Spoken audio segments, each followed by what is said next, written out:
Welcome to Aadya TV. ఇప్పుడు మనం ప్రజాభవన్ దగ్గర ఉన్నాము. ప్రజాభవన్కి అనేక మంది ఇక్కడ సమస్యలు ఉన్నాయని చెప్పేసి అర్జీలు అనిపించుకోవడానికి అయితే రావడం అనేది జరుగుతుంది. ఇప్పుడు అందులో భాగంగానే ఇక్కడ మైనార్టీ గురుకుల పాఠశాలకు సంబంధించిన కొంతమంది అవుట్ సోర్సింగ్ ఎంప్లాయీస్ ఇక్కడ రావడం అనేది జరిగింది. ఇప్పుడు వాళ్ళ సమస్య ఎందుకు మరి ఇక్కడ రావాల్సి వచ్చింది, ఇక్కడ బడిని బంద్ చేసి ఇక్కడ అంటే చిన్న చిన్న పనులు చేసే వాళ్ళు 4th క్లాస్ సిబ్బంది మాత్రమే వీళ్ళు ఎందుకు వచ్చారు, ఇప్పుడు మరి వాళ్ళకు శాలరీస్ వస్తలేవా లేకుంటే వాళ్ళ పని భారం ఎక్కువైందని చెప్పేసి అనే అంశాలను ఇప్పుడు అడిగి తెలుసుకునే ప్రయత్నం అయితే మనం చేద్దాం. చెప్పండి అన్న. నమస్తే. నమస్తే అండి. ఎందుకు వచ్చారన్న ఇక్కడ? ఏంది మరి ఇంతమంది ఇక్కడ వచ్చేసారు, ఈ సమస్య ఏంటి మీది, ఎందుకని రావాల్సి వచ్చింది ఏంటి మరి ఇక్కడ? నేను మైనార్టీ గురుకుల non teaching staff state president అండి. మేము గత 8 నెలల నుంచి ప్రజావానికి తిరుగుతూ ఉన్నాము. అర్జీలు ఇవ్వడం జరుగుతూ ఉంది. ప్రతి నెల ఒక అర్జీ ఇస్తూ ఉన్నాము. చిన్నారెడ్డి గారిని ప్రతిసారి కలిసాము, మరి దివ్య మేడం గారిని కూడా కలిసాము. మా సమస్య ఏంటంటే మాకు మొదలు ESIPF ఉండే గత ప్రభుత్వంలో, మరి ఈ ప్రభుత్వం వచ్చినాక ESIPF తీసేశారు. మరి లేబర్ యాక్ట్ ప్రకారంగా ESIPF ఇవ్వాలి. మరి కనీసం 200 మందికి అబోవ్ ఉంటే ప్రైవేట్ అయినా గవర్నమెంట్ అయినా ESIPF ఇవ్వాలి. అది కాకుండా ఈ ప్రభుత్వం వచ్చినాక ESIPF తీసేశారు. దాని గురించి మాట్లాడడం జరిగింది.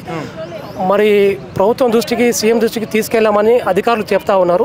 ఇప్పటి వరకు ఎక్కడ వేసిన గొంగడి అలాగే ఉంది. ఇప్పుడు 2 నెలల నుంచి మాకు జీతాలు లేవండి. అంటే ఇప్పుడు దాదాపుగా రాష్ట్ర వ్యాప్తంగా మీరు ఎంతమంది ఉన్నారు, ఎంతమంది ఇప్పుడు అవుట్ సోర్సింగ్లో పనిచేస్తున్నారు ఈ మైనార్టీ స్కూళ్ళల్లో? మైనార్టీ స్కూల్లో దాదాపు మేము 3600 మంది ఉన్నాం. పై చిలుకే ఉన్నాం మేము నాన్ టీచింగ్ స్టాఫ్. అయితే ఇప్పుడు 2 నెలల నుంచి మాకు జీతాలు లేవు. చెక్ పవర్స్ ప్రిన్సిపల్కి ఇచ్చారు. ఇప్పుడు అంతకుముందు ఏజెన్సీల ద్వారా మాకు జీతాలు వచ్చేది, టైం మీద 12వ తారీఖు వచ్చేది. ఇప్పుడు ఇష్టం ఉన్నట్టు జీతాలు అంటే వాళ్ళు ఇచ్చినప్పుడే తీసుకోవాలి. ఇప్పుడు మ్యారేజ్ సీజన్. అంటే ఇక్కడ అవుట్ సోర్సింగ్ సంబంధించిన వాళ్ళది కూడా కాంగ్రెస్ పార్టీ ఎన్నికల మేనిఫెస్టోలో చెప్పింది పర్మనెంట్ చేస్తామని చెప్పింది కొన్ని డిపార్ట్మెంట్లలో. మరి మీ డిపార్ట్మెంట్ విషయానికి వస్తే అట్లా ఏమన్నా జరిగినాయా, ఎక్కడన్నా ఇంప్లిమెంట్ అయ్యిందా ఈ పథకం? ఇప్పుడు మన రేవంత్ రెడ్డి గారు, ముఖ్యమంత్రి గారు గౌరవనీయులు మరి చెప్తా ఉన్నారు, మరి ఇది చేస్తాము అది చేస్తాము ఇంప్లిమెంట్ చేస్తామని, జీతాలు పెంచుతామని. మరి ఇప్పటివరకు అయితే మాకైతే ₹1 జీతం పెరగలేదు. కనీసం మాకు ESIPF కూడా ఉన్నది తీసేశారు. కాబట్టి వారికి ఒకటే విజ్ఞప్తి చేస్తా ఉన్నాం, మీ ద్వారా మాకు టైం మీద జీతాలు ఇవ్వండి. మీరు నేరుగానే, ప్రభుత్వం నేరుగానే జీతాలు మాకు వేయాలి అకౌంట్లో. ఇంకోటి ESIPF ఇవ్వాలి. ఇప్పుడు గత ఏప్రిల్ నెలలో 29వ తారీఖు నాడు ప్రజాభవన్కి 800 మంది వచ్చాం మేము ఇక్కడికి. అందులో కూడా కొంతమందిని అరెస్ట్ చేశారు. కొంతమందిని అరెస్ట్ చేసి రిటర్న్ పంపారు. నాన్ టీచింగ్ సంబంధించి మీరు చిన్న చిన్న ఉద్యోగాలు చేస్తుంటారు అక్కడ అవుట్ సోర్సింగ్లో. మీ వేతనాలు ఎట్లా ఉంటాయి? ఆ వేతనాలలో మరి మీ జీవనం ఆధారపడి ఉంటుంది, దాన్ని ఎట్లా కొనసాగిస్తుంటారు? మరి ఈ స్కూల్ ఫీజులు ఏంటి? ఈ కాంగ్రెస్ పార్టీ ఎన్నికల మేనిఫెస్టోలో మీ గురించి ఎంత పెంచుతాము అని చెప్పేసి ఇవ్వడం అనేది జరిగింది. సుప్రీంకోర్టు కూడా ఒక జీవో ఇచ్చింది, కార్మికులకు ఎంత ఇవ్వాలని చెప్పేసి. అది ఈ రాష్ట్రంలో ఇంప్లిమెంట్ అవుతుందా? అయితలేదు. ఇప్పుడు సుప్రీంకోర్టు ఒక జీవో, లేబర్ యాక్ట్ ప్రకారంగా ఒక జీవో ఇచ్చింది, మినిమం ఈ వర్క్కి ఇంత శాలరీ ఇవ్వాలని చెప్పి. అది కూడా ఈ గవర్నమెంట్లో అమలు కావట్లేదు. కాబట్టి మేము మరీ విజ్ఞప్తి చేస్తా ఉన్నాం. మేము ధర్నాలు చేయలేదు, బంధులు చేయలేదు, స్కూళ్ళు కూడా బంద్ చేయలేదు. మేము విధులు మాత్రం నిర్వర్తిస్తూ ఉన్నాము. వాళ్ళు జీతాలు ఎప్పుడు ఇచ్చినా తీసుకుంటూ ఉన్నాము. దయచేసి ఈ ప్రభుత్వం స్పందించి మా జీతాలు వెంటనే పెంచాలని చెప్పి మీ ద్వారా విజ్ఞప్తి చేస్తా ఉన్నాం. ESIPF ఇవ్వాలని. ఇంకొకటి ఏంటంటే, మరి ప్రిన్సిపల్కి ఇచ్చినటువంటి చెక్ పవర్ రద్దు చేసి డైరెక్ట్గా ప్రభుత్వమే మాకు జీతాలు వేయాలని చెప్పి అకౌంట్లో మేము ఈ ప్రభుత్వాన్ని, రేవంత్ రెడ్డి గారిని విజ్ఞప్తి చేస్తా ఉన్నాం. Okay, right. చెప్పండి, మీ డిమాండ్స్ ఎట్లుండబోతున్నాయి? మరి ప్రభుత్వము ఇదే విధంగా మీ పట్ల వైఖరి ఉంటే మీరు ముందు కార్యాచరణ ఏ విధంగా ఉండబోతుంది? ముందు పనులు మేము చేయము, ఇంకోళ్ళని చేయనీయం సార్. ఇదైతే కన్ఫామ్ ఇది. ఇంకోటి మాకు కిరాణం షాప్లల్లో అప్పులు, ఇంటి కిరాయి కట్టకపోతే వాడు వచ్చిందో 2 నెలల ఇంటి కిరాయి కట్టలే, ఏమాయ సార్ అంటున్నాడు. నేను ఏం సమాధానం చెప్పండి సార్? ఈ పరిస్థితి సార్, ఈ అవుట్ సోర్సింగ్కి, ఈ మైనార్టీ స్కూళ్ళకి ఈ పరిస్థితిలో మేము ఎట్లా బతకాలి మీరు చెప్పండి. ప్రజా ప్రభుత్వంలో ప్రజలకు ఎలాంటి ఇబ్బందులు ఉన్నాయి, ఇంద్రమ్మ రాజ్యం ఇది అని చెప్పేసి ముఖ్యమంత్రి పదే చెప్తుంటాడు. ఇప్పుడు 10,000, 12,000 జీతాల్లో ఏ కుటుంబము గడుస్తుంది మీకు తెలుసు. 10,000, 12,000 జీతాల్లో ఒక కుటుంబం హైదరాబాద్లో గడవాలంటే కనీసం ఇంటి కిరాయి కట్టాలి, పిల్లలను చదివించుకోవాలి, కనీసం టైం మీద జీతాలను ఇవ్వాలి కదా. అవి ఒక పెద్ద కాదు. మరి ఒక్కసారి రెగ్యులర్ వాళ్ళకి జీతాలు ఆపి చూడమని చెప్పండి. రెగ్యులర్ డిపార్ట్మెంట్ రెగ్యులర్ ఎంప్లాయీస్ ఉన్నారు కదా, వాళ్ళకి ఒక నెల జీతం ఆపి చూడండి. మరి రాష్ట్ర వ్యాప్తంగా ఎంత ఆందోళన అవుతుందో. మరి మైనార్టీ గురుకులాల్లో పనిచేసే నాన్ టీచింగ్ స్టాఫ్ అంటే ఇంత నిర్లక్ష్యంగా ఉన్నదా ఈ ప్రభుత్వానికి? ఇవాళ ఒక్కొక్కరి కుటుంబంలో తినడానికి తిండి లేని పరిస్థితి అండి. ఒక 100 రూపాయలు లేవు, కూరగాయలు కొనుక్కుందామంటే 100 రూపాయలు లేని పరిస్థితి. ఒక పెళ్లికి పోదామంటే ఒక గిఫ్ట్ ఇద్దామంటే లేని పరిస్థితి.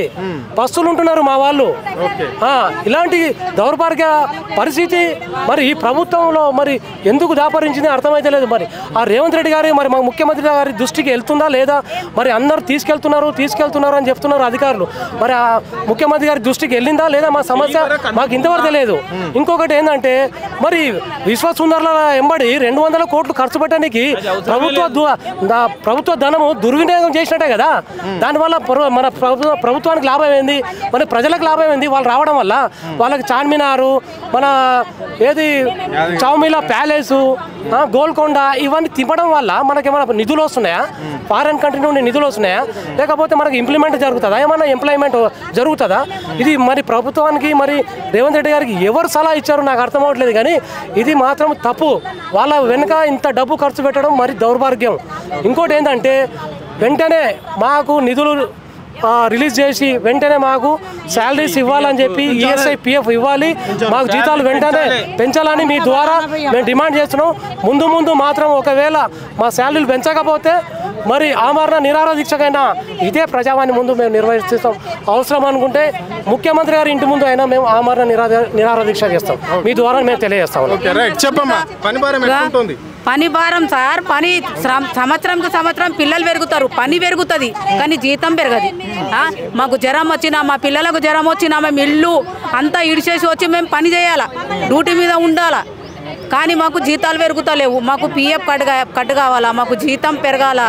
మేము రిక్వెస్ట్ చేస్తున్నాం సెక్రటరీ సార్తోని, మేము రేవంత్ రెడ్డి సార్తోని రిక్వెస్ట్ చేస్తున్నాం సార్, మాకు జీతాలు పెరగాల. మాకు భర్త లేడు, మేము ఇల్లు కిరాయి ఎట్లా కట్టుకోవాలా, మేము ఎట్లా బతకాలా? మాకు జీతాలు వేయకుంటే సరిగా చెప్పండి సార్. అదే రిక్వెస్ట్ ఉన్నది రేవంత్ రెడ్డి సార్తోని, సెక్రటరీ సార్తోని. మాకు దయా చేయండి, మాకు పిఎఫ్ కట్ చేయండి, మాకు జీతాలు పెంచండి. अस्सलाम वालेकुम। नहीं, हम लोग कुकिंग स्टाफ वाले 4:30 बजे आते, आके रात में 7:30 तक काम करते, 10 भी बज जाते तो हमारी तनख्वाह नहीं बढ़ाते, हमारे बच्चों को छोड़ के, हमारी फैमिली को छोड़ के। और हमको महीने में 1 छुट्टी देने भी प्रिंसिपल रोते, तो हमको घर परिवार नहीं है, तनख्वाह नहीं बढ़ाते। हमारी करना, बच्चे बढ़ते मगर हमारी फैमिली को कुछ सहूलत नहीं है, तनख्वाह तो बिल्कुल नहीं बढ़ते। హాలిడేస్ ఉండే ఒక్కటే నెలలో ఒక్క హాలిడేస్, నెలలో ఒక్క హాలిడేస్ సరిపోతుందా? 4 మాకైతే ఒక్కటే, ఏం లేదు, వీక్ ఆఫ్ లేదు, ఏం లేదు. జీతం పెరగాల మాకు. ఇది పరిస్థితి. మైనార్టీ గురుకుల్లో పనిచేసే 4th క్లాస్ సిబ్బందిల పరిస్థితి మాత్రం రాష్ట్రంలో అవుట్ సోర్సింగ్ సంబంధించిన వాళ్ళది దారుణంగా ఉంది అని చెప్పుకోవచ్చు. అంటే ఇప్పటికే దాదాపుగా 2-3 నెలల నుంచి కూడా ఇక్కడ వాళ్ళ వేతనాలు రాక వాళ్ళకి ఇచ్చేదే అంతంత మాత్రము. అంటే అడ్డ మీద కూలీల కంటే ఈనంగా చూస్తున్నారు అని చెప్పేసి కూడా వాళ్ళు చెప్పడం అనేది జరుగుతుంది. అంటే లేబర్ కన్నా డైలీ పోతే 500 నుంచి 1000 రూపాయల నుండి జీతాలు వేతనం ఉంటుంది, వాళ్ళ కూలీ డబ్బులు వస్తాయి. కానీ మాకు 3 నుంచి 400. అంటే మేము ఒక్కరోజు రాకపోయినా మళ్ళీ మా వేతనం కట్ చేయడం అనేది జరుగుతుంది. గత ప్రభుత్వంలో 4 రోజులు మాకు హాలిడేస్ ఉంటుండే, కానీ ఈ ప్రభుత్వం మాత్రం ఒక్కరోజే ఇవ్వడం అనేది జరిగింది. సో మరి ఎందుకు ఇంత కక్ష కట్టింది మైనార్టీ గురుకుల పాఠశాల పైన, అందులో పనిచేసే సిబ్బంది పైన అని చెప్పేసి కూడా వాళ్ళు ప్రశ్నించడం అనేది జరిగింది. ఇప్పటికైనా రేవంత్ రెడ్డి సర్కార్ ఒకటే మేము అడుగుతున్నాము, 2 నెలల జీతాలు మాకు ఇవ్వలేదు, మాకు అంటూ కుటుంబం ఉంటుంది, వాళ్ళ కుటుంబంలో మేము పోషించాలంటే ఈ జీతం మీద ఆధారపడి ఉంటుంది అని చెప్పేసి కూడా వాళ్ళు చెప్పడం అనేది జరిగింది. అంటే మేము చిన్న ఇళ్ళల్లో ఉంటాం, మేము ఆ ఇంట్లో రెంట్ కట్టకపోతే మమ్మల్ని ఇంట్లోకి వెళ్ళిపోమంటున్నారు, కిరాణా సామాన్ కొనలేకపోతున్నాం, మాకు కనీసం పిఎఫ్ కూడా కట్టుగా అని పరిస్థితి ఉన్నది. అంటే మా ఆధారం ఏంటి? మీరే ఎన్నికల మేనిఫెస్టోలో అవుట్ సోర్సింగ్ వాళ్లకు మేము పర్మనెంట్ చేస్తామన్నారు, అది కూడా లేదు. మళ్ళీ ఇప్పుడు మాకున్న వేతనాలు ఇవ్వకుండా మమ్మల్ని కొమ్మన లేక పొగబెట్టినట్లనే మాకు ఈ ప్రభుత్వం చేస్తుంది అని చెప్పేసి కూడా వాళ్ళు స్పష్టంగా చెప్పడం అనేది జరిగింది. ప్రభుత్వం ఇదే విధంగా మొండి వైఖరి చేస్తే ఇదే ప్రజాభవన్ ముందట దాదాపుగా 3,000కు పైగా చిల్లర ఇక్కడ మేము అవుట్ సోర్సింగ్లో పనిచేస్తున్నాం, కాంట్రాక్ట్ బేసిక్లో అవుట్ సోర్సింగ్లో పనిచేసాం. మేము ఈ మైనార్టీ గురుకులకు సంబంధించిన వాళ్ళము అందరం వచ్చి ఇక్కడ దీక్ష చేయడానికి సిద్ధమే, ధర్నా చేయడానికి సిద్ధమే, అవసరమైతే ముఖ్యమంత్రులు రేవంత్ రెడ్డిలు జుబ్లీస్లో ముట్టడి చేయడానికి కూడా మేము సిద్ధంగా ఉన్నామని చెప్పేసి అలా నాయకుడు స్పష్టంగా చెప్పడం అనేది జరిగింది. అంటే ఇలాంటి పేదవాళ్లకు చిన్నగా పని చేసుకొని ఏదో పిల్లల గురించి సేవ చేసే వాళ్ళను దృష్టిలో పెట్టుకొని వీళ్ళ వేతనాలు అంటే వీళ్ళది ఇదే పరిస్థితి. అంటే ఏ అవుట్ సోర్సింగ్ సిబ్బంది దగ్గరకు పోయినా గత 2 నెలల నుంచి 3 నెలల నుంచి జీతాలు రాలేవని చెప్పడం అనేది జరుగుతుంది రాష్ట్రంలో. మరి ప్రభుత్వం ఏర్పడి 18 నెలలు అయింది. 18 నెలల నుంచి ఈ నిమ్మకి నీరెత్తినట్లనే ఇలా పట్ల ఉంటుంది అని చెప్పేసి కూడా అలా నాయకుడు స్పష్టంగా చెప్పడం అనేది అయితే జరిగింది. న్యాయ పోరాటం గురించి ఎంతవరకైనా మేము సిద్ధంగా ఉన్నామని చెప్పేసి కూడా ఆయన స్పష్టంగా ఈ గవర్నమెంట్కి హెచ్చరించడం అనేది అయితే జరిగింది. కెమెరా పర్సన్ ప్రవీణ్తో అరుణ్, ఆద్య టీవీ, హైదరాబాద్.